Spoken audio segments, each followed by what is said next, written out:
My name is Natalie Bertelson, and I'm a student, avid reader, Broncos fan, coffee enthusiast, and an elementary school teacher.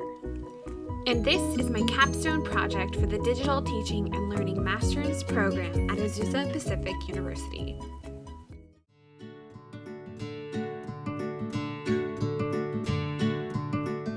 My journey with Azusa Pacific University started in 2009 when I began my education as a liberal studies major.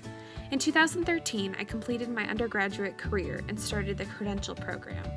After I went through student teaching, I was faced with a tough decision: continue the master's program or look for full-time work. I knew that I did not want to pursue full-time work while being a full-time student, but after just earning my credential, I was eager to be in the classroom full-time. This decision was difficult for me to make, but I decided to continue my education while still being in the classroom through substitute teaching. Looking back on the year, I'm happy to say it was the best decision I could have made. It allowed me to focus on the master's courses while gaining teaching experience at the same time. My time in the master's program greatly influenced my professional growth as an educator. Previous to the Digital Teaching and Learning program, my experience with technology in education was limited.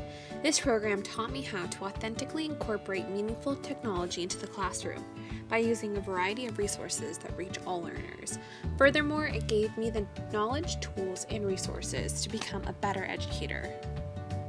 Throughout the program, the class that influenced me the most was educ526. This focused on Howard Gardner's theory of multiple intelligences and taught me how to create student-centered lessons that incorporate meaningful 21st century technologies. Because of this course, I am able to create deeply meaningful learning experiences for every learning style.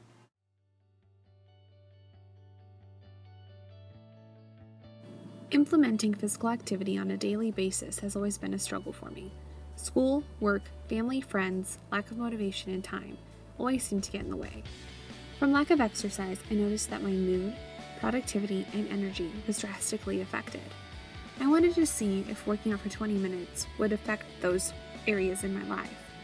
The question I wanted to answer was, would working out each day affect my productivity, mood, and energy in a positive way? To implement my action research project, here are the guidelines that I followed.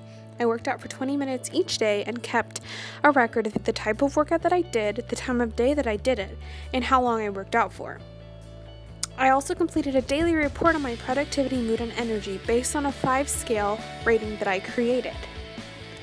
The action research project lasted 26 days, and when I was done, I analyzed the results. Here is what I found out. To understand the results of my action research, I'll explain the outcomes of each area. First, let's take a look at the productivity results. At the end of each day, I rated myself using the scale I created that you see now. My productivity fluctuated during this 26-day experiment, which surprised me greatly. I anticipated that exercising each day would boost my drive to stay on top of homework and household tasks. I discovered that this was not altogether true. Around May 2nd was when my productivity took a major hit. This was because I graduated, I got engaged, and my family was in town. I realized that even though I was doing some workouts during this time, it was really hard to stay up to date on the tasks that I needed to complete. Ever since that exciting weekend, my productivity suffered. What I learned from this was exercising encouraged me to be productive, but sometimes things in life got in the way. Each day, I also rated my mood on a 1 to 5 scale, 1 being low and 5 being high. As you can see, I scored typically a 4 or a 5, which was great. However, there were some inconsistencies with my results.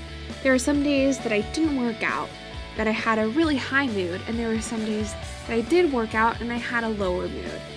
Those were mainly outliers to my experiment because for the most part, when I worked out, my mood increased. I'm happy to say that working out for 20 minutes each day did affect my mood in a positive way. I also rated my energy on a 1 to 5 scale. As you can see, I scored a 5 only one time. I mainly scored 4. My energy was not where I wanted it to be. I wanted to score more 5s, and I believe I could have achieved this had I not worked out at 5:30 in the morning. that really made me tired throughout the rest of the day. Overall, working out for 20 minutes did help my energy level, but it did not increase it to what I was anticipating. After conducting the action research project, I learned that working out for 20 minutes each day had mixed results. I anticipated that it would affect my mood, productivity, and energy in a positive way each day, but that was not always the case. In reality, my mood, productivity, and energy were also affected by the events that were going on in my life. This made it difficult to determine if working out was truly the cause of my productivity, mood, and energy, or if it was a combination of everything else going on at my life at the time. Regardless of the mixed results, I plan on continuing to work out each day to maintain a healthy lifestyle. Here is an overview of the activities and lessons in my 4th grade unit plan entitled Fast Changes in the Earth.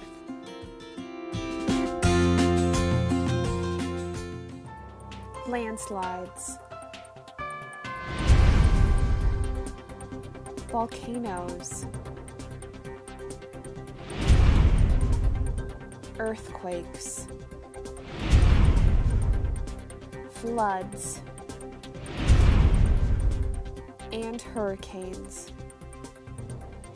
Why do they occur? Where do they occur? And most importantly, how can we prepare for them? Discover the answers and much more in this fascinating 4-week unit on fast changes in the Earth.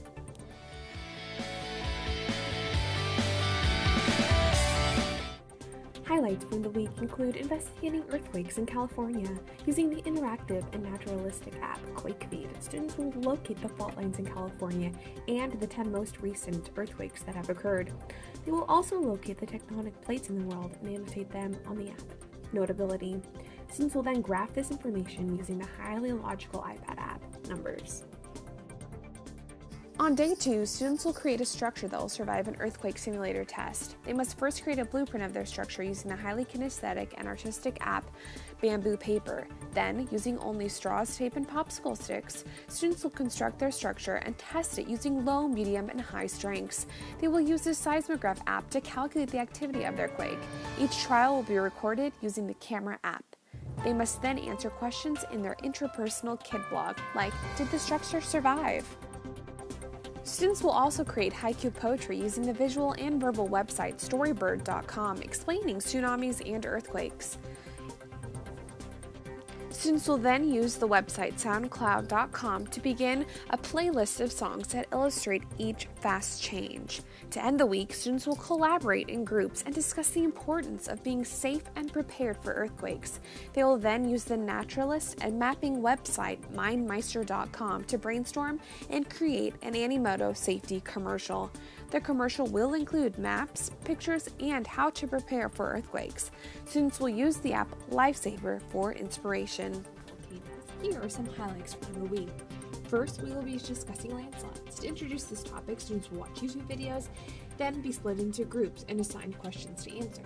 Using the verbal app Audio Boost, students will then record their answers of their questions. The teacher will compile the sound clips and turn it into an informative podcast. Students will work in groups to draw and label the parts of a volcano using the kinesthetic and visual app Drawing Box. They will all use the natural app Volcanoes and interact with maps, locating, and labeling where the Ring of Fire is. They will also experiment with volcanic explosions by doing the Mentos and Diet Coke experiment. Students will keep a video blog using iMovie and record their hypothesis and each experiment. And for their final project, students will be using their knowledge of fast changes and analyzing which has the most impact on the world. They will then have the option of writing a 5-paragraph essay, creating a visual presentation, or creating a song backing up their claim.